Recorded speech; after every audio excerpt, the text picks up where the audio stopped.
Okay, guys, so after I won the major, I've had a bunch of people asking me for what my settings are in Rocket League.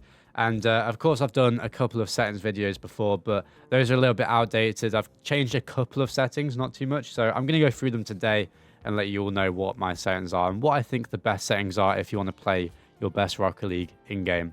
Okay, so gameplay, first off, nice and quick. Unlimited boost and free play, turn that on. I do really think you should turn it on unless you're practicing specific things that require you to pick up boost.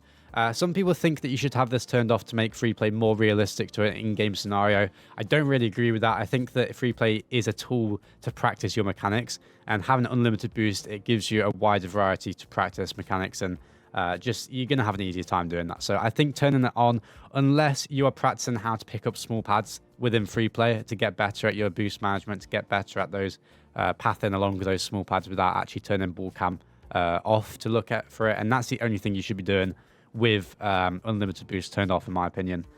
Cross-platform doesn't really matter. I have it turned on. These don't really matter. I think they're always turned to high, and I've just had them at default for that. So we can go into the camera settings. All right, so I know a lot of people will be asking for these camera settings, right? These are very important. FOV I have at 110. I recommend having it between 105 to 110, just around that range. I don't really recommend going much lower. I think you need a wide FOV to see most of the pitch and just for better control. So I have it at 110. You can go to 105 if you really want to. Distance at 270. Again, wouldn't really change too much away from here. Going down to 220 is probably the lowest you want to go to, and up to around 290 is probably the highest. I have quite a long, distance for my car. I do like that more zoomed out kind of camera settings, so I have it 270. But again, that range between around 240 to 270 is probably your best bet. Height 100. I wouldn't really go anywhere below 90 for this, and wouldn't really go any higher than 110. I think around those three marks here is probably your best bet. I have mine at, what did I say? Okay, I think I had it at 100. All right. I think it was 100. It should be 100. All right. But yeah, don't really go anywhere, below or higher than these ranges. Angle at -5. Again, guys, between -3 and -5 is your best bet for playing your best Rocket League. Perhaps -2, but most camera settings will use either -3 or -5 nowadays. And I have it at -5. Obviously, the higher angle, the lower angle, the more you get into the negative numbers, the higher your camera looks, and vice versa. So I have mine at -5. It's a nice, mid-range sweet spot. Don't really recommend going, too higher than that. Stiffness. This one, people can change a lot. Some people use 0. Some people use 1, sorry. What 0 does, if you use 0 stiffness, what stiffness does in the first place, actually, is if you look at my car, the back of my car right now, check how close that is to your screen. The faster you go, the further the back of the car looks from the screen, right? You see that the camera zooms out the faster you go. And some people like that. Personally, I hate that. So I have mine at a mid-range of 0.4. And of course, if you have it at 1, the camera really doesn't change at all. So I like mine changing a little bit, but not too much. So 0.4 for me. Anywhere between 0.35 and 0.65, I recommend, to be honest. Most of these, you'll figure out that most of them just find them mid-range, really. So yeah, 0.4 for that one. Swivel speed, I've got 2.2. This can change a lot. Some people might have it very high, and some people might have it very low, like me. So 2.2 is pretty low. Obviously, I do recommend turning it up a little bit from the default setting. You want to have a bit of a higher swivel speed because you can, turn your camera to the side, left and right, up and down, checking where your opponents are, checking where the boost is, and you just get more information the higher you turn up. But you need to have it at a level that you can control still and process that information. So I wouldn't turn it too high. Perhaps between 2 and I'd say 4, I recommend for most players. Of course, some will have it higher than that, but yeah. Transition speeds. Right, this is one that I've changed recently. When I moved to NA, or just before I moved to NA, about 4 months ago, I changed this from, I think it was around 1.1 or 1.2, all the way up to 1.8. I saw Jan, a South American player who moved to NA. I saw him using 2 transition speed, and I really like it. What transition speed does, guys, if you're not aware, look how fast my camera flicks to the ball in my car cam from ball cam. And that's what transition speed does. The higher you have it, the faster it'll flick back and forth. And I really like having it fast because it allows you to quickly snap it on and off if you want to make these. You know, if I'm looking at the ball here, I need to like go like that to check if that back boost was there. I'd process that information just like that, just by flicking it off and on. If I'm about to make a touch on the ball and I want to get last second adjustments with my car, I can do it very fast and get, you know, a good shot. So I think having it high is going to be your best bet, to be honest. Some people say it makes them feel sick. I think that you get used to it very quickly. So try it out. Let me know in the comments what you think of it. Okay, so controls. This one you have to change from the default. The default controls in this game are horrible. I do think that my controls are objectively the best, to be honest, for beginners especially. The reason I think that is because my controls allow all of your fingers to be active on the controller at a time. Well, not all of them, but it doesn't really allow for much, you know, many fingers or much movement to be wasted, basically. So I have jump on X. I have boost on R1, which is different. I have power slide on L1 with air roll. I have air roll right on circle, air roll left on square, and I think that is it. Yeah, and then obviously ball cam on triangle. So those are the main controls. And obviously drive forward on R2 and drive backwards on L2. But just to going through a couple of these, power slides, you need to change it from circle. It's just a lot better to have it on L1.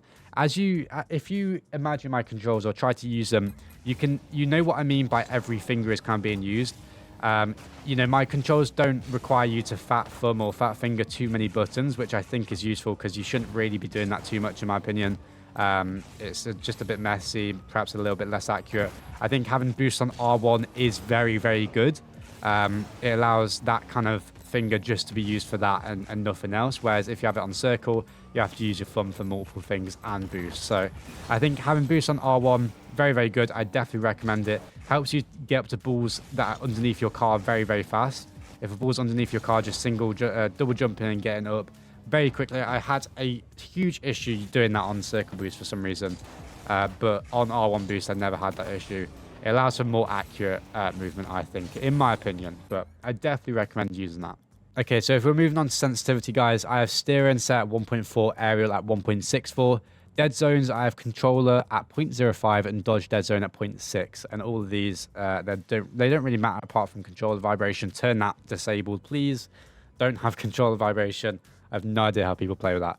So steering sensitivity, I think turn it up a little bit is good, but not too high. Some players like Monkey will have a higher steering sensitivity up to around 4, if not higher, I think. But most players will range around 1.2 to about 1.8 or maybe about 2, I think. I recommend having it around 1.4, 1.5. I don't think a higher sensitivity is good. And now a lot of people would think, Jack, what do you mean?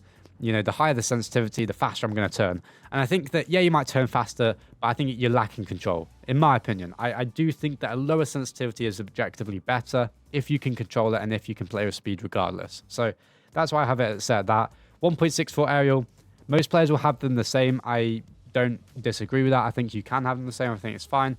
The reason I have mine slightly higher is simply because I wanted to turn it higher. And one day I found that I was playing well with 1.64 and basically never changed my settings since then. So that's why I have it at 1.64. I think that, you know, around 1.4 to around 2, again, is the setting you want for this one. Controller dead zone, 0.05. I wouldn't recommend going much lower. Perhaps, you know, the threshold being 0.03. And I wouldn't go much higher than 0.1. The lower the dead zone for me is slightly better around this range because you can just... You're going to move quicker if you can control it. I know it's kind of the same and contradicting myself a bit with sensitivity, but I really do recommend having around 0.5 or 0.05, however, for controller dead zone there. Dodge dead zone, 0.6 for me. So some players will have it at 0.4, and between 0.4 to 0.7 is usually the range for this, I think. It's set at 0.5 for default, and I do think that 0.6 is good for me because I was backflipping a lot on aerials when I was about to go up for aerials, and this stops that a little bit, so that's why I have it for. All right, so interface. So this page doesn't really change too much gameplay apart from nameplate scale.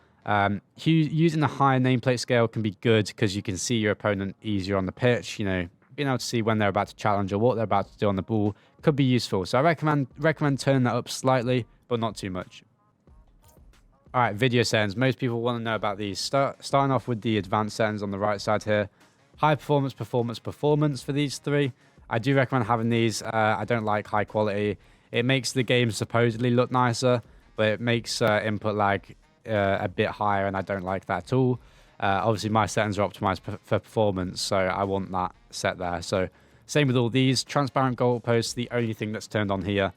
All these, again, supposedly make the game look nicer or something, but I think it looks like pretty bad, and also it increases input lag. So definitely want to turn all these off apart from transparent goalposts. Need to keep that on. Of course, it's just going to be better when you're defending inside your goal. You can see out of that into the corners. Better vision, better playing. So yeah, for that one, turn that on. For these basic settings, we have this on high quality. I have no idea what that is. I've always had that off. I've never seen a player with that on anything other than off. And for FPS here, I have it on 239. Don't know why. I just feel like that's nice. When I get my 360 Hz monitor again, I'll put it up to 360. But for now, I'm on 239. And VSync, guys, you want to turn VSync off. You want to untick that box there, because VSync basically increases input lag, and by a lot, I think, and you don't want that at all, especially for console players. Turn that off, please. It might look weird at first, because what it does is it reduces screen tearing and increases input lag, as like a byproduct, I think. And you don't want that on. Your eyes will get used to the screen tearing if you turn that off anyway. You'll play for a few days, think it looks weird, but your eyes will naturally get used to it, and it'll look like the game normally does. So turn that off, please. You'll notice drastic improvement if you turn this off. Audio levels, not really changing anything. The only thing I will say is having audio on for the game is very important, I think. There's a lot of audio cues in this game that is very good for like awareness of where your opponents or teammates are. So definitely use that. Please use audio. I know some players don't, and I disagree with that. You should be using audio, so that's the only one for that setting. And we lastly have quick chat, and of course this doesn't really change anything apart from having what save on. You gotta have that on. That's your mandatory one. You need to have it on, and of course this is Rocket League. You gotta have those two on, but other than that, doesn't really change much. And lastly, everyone has always asked me what my presets are in this game. I'm a player that doesn't really use much, many decals or many things going on in my car. I like to keep it simple. For example, on this preset, I just have it as a plain car, and I use Bacchus mod to have the decal on the car for my screen. But everyone else's screen, this is just a regular plain colored car. And if we go through all my presets, I have loads of presets. First off, we have this amazing looking car, crazy stuff going on there.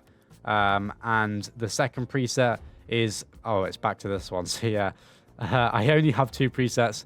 I like to keep it simple, like I said, just a regular colored Octane and a nice little Fennec, and I'm happy. So yeah, guys, if you enjoyed this, please leave a like and subscribe on the video, and I'll see you all in the next one. Take care.